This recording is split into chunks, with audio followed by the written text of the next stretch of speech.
In this video, we're going to clean and paint our brake calipers. You can see how they're getting all rusty in there, and it really just doesn't look good, and I'd like to clean them up and paint them. And so the first step is going to be jacking up the vehicle and getting it on jack stands after you pull to a level surface and put the car in park, block the wheels, follow all the safety precautions. Don't get under there unless you're very confident that you're not going to crush yourself, because it's definitely a very dangerous task here, so make sure you do it properly. We just did 2 of the wheels here on the jack stands, and we're going to do the other 2. Now I'm lifting up the whole back, and we'll get some jack stands under on the back side as well. So we got the front lifted up on jack stands, and the rear is about to be up on the jack stands. We have this U-notch here in this pinch weld lined up with our jack stands. We'll slowly lower it on there, and then we'll have the entire car suspended in the air. Good? Yep, that should be pretty good. We'll leave the floor jack under there just as a backup, as a safety. All right, here's a look at the vehicle on all 4 jack stands.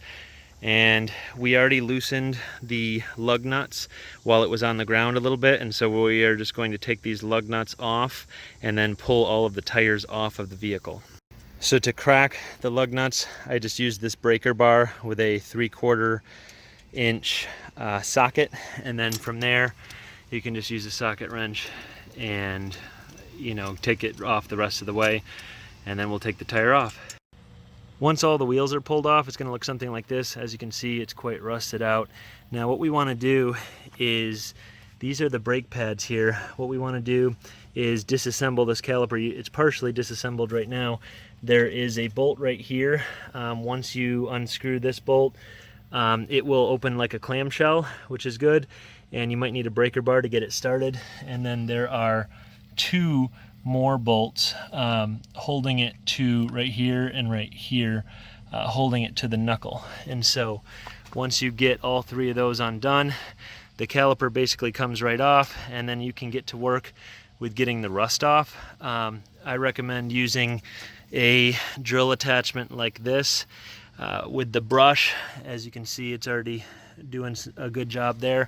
And then also for an angle grinder, you can get an attachment like this, and that really works well. So that's basically the first thing that you want to do: get the wheels off, get the caliper disassembled, and clean it all up and prep it and prepare for the paint. Don't forget that the way that we're doing this, we're not actually disassembling the brake line here, and so we don't want to just have the caliper, once it's disassembled, hanging on the brake line. We don't want to damage the brake line. What we want to do is take like a 5-gallon bucket and support it, and just kind of have it off to the side. It's a little easier to paint that way, and it's definitely easier to do it that way without having to disassemble the brake line. So this is the last caliper bolt that's holding it on. We're just unscrewing this, and then the caliper will fall right off, so be careful and make sure you get it before it hangs on the brake line. We got a nice little bucket there we can put it on top of.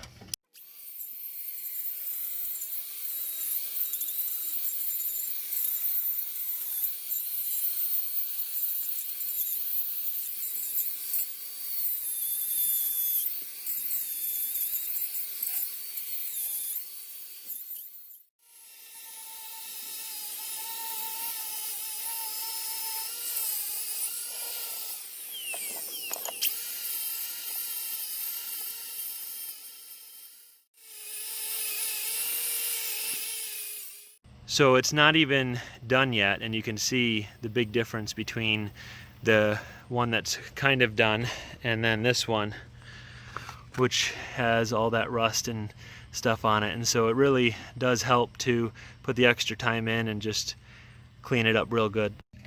After your brake calipers are cleaned and wiped down with alcohol, we're going to start with the primer.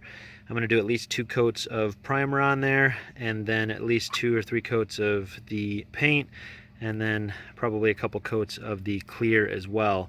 And this right here is an example of how that was done. This already has the primer and the paint on there, not the clear coat yet.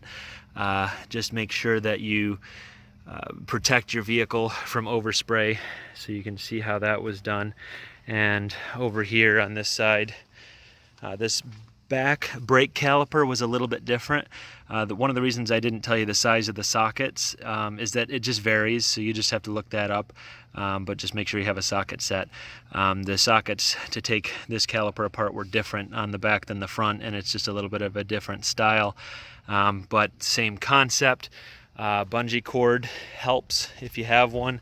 Then you can hang it to dry, and you can, take it out in the street or whatever, away from any vehicles, so you don't have to worry about overspray. But that's the general idea here. So we want to do the primer, and then the paint, and then some clear coat, and make sure you're following the directions on the back of the cans. Also, on the brake calipers, wherever you see any rubber or places where you don't want the paint to get into, like even the threads, just shove some painter's tape inside of those holes and just wrap a little bit of painter's tape around the areas where you don't want them to be painted, and it's really not that big of a deal. So this is what it looks like after 2 coats of clear, and it's definitely looking pretty good. Once this dries, we're going to start to reassemble it. When you're reassembling this caliper, the bolts that go into the knuckle on the back, they have a specific torque value. For me, it was 85 foot-pounds, and I'm using a torque wrench for that. And then this caliper bolt right here is a little bit of a different value. It's much less. It's about 24 foot-pounds for me. And so just be aware that there are torque values that are suggested to you as you put your caliper back together, so just make sure you look them up and you're careful. Also, your brake pads can go in after you put the caliper on the knuckle, and so you just can open this up like a clamshell, put your brake pads back in, make sure you put your clips in there as well, and then the brake pads just kind of slide into those clips. Those clips are basically just to prevent rattling. You'll see that the 2 bolts that attach the caliper to the knuckle have a little bit of old blue Loctite on them, so we'll put just a little bit of new blue Loctite on these before we put them in.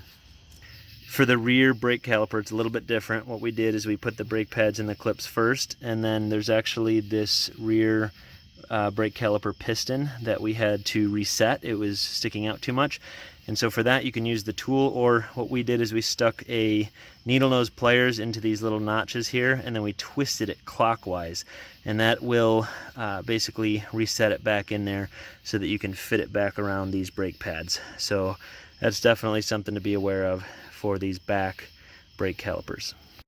So we want to put the wheel back on. I put some spray tire foam on there as well, and we're just tightening up those lug nuts until each of them spin the tire.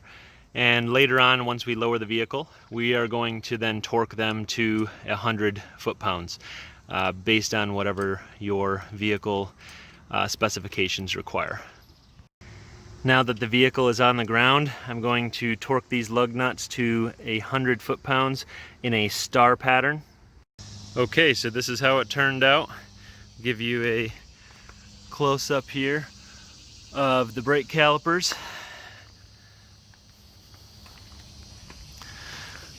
There's that one, and then we'll come around to the other side.